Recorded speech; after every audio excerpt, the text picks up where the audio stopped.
de çok hündürüydü. Onlar hamısı bu travmatik kısımları temizlerken ister istemez daha çok açmak zorundayız o iç tarafları. Ona göre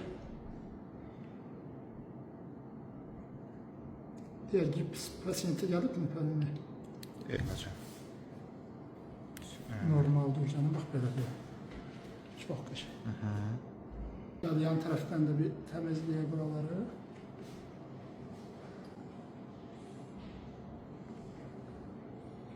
Buradaki ödemler çekilecek. Burası daha çok şişti.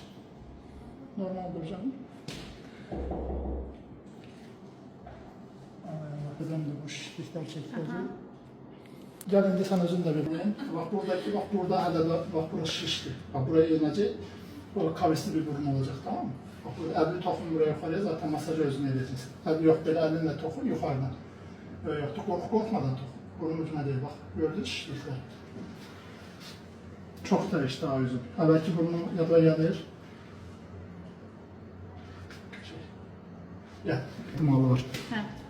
Yani ki bak burada daha çok ödem ve şişlikler var. Bunlar da yavaş yavaş.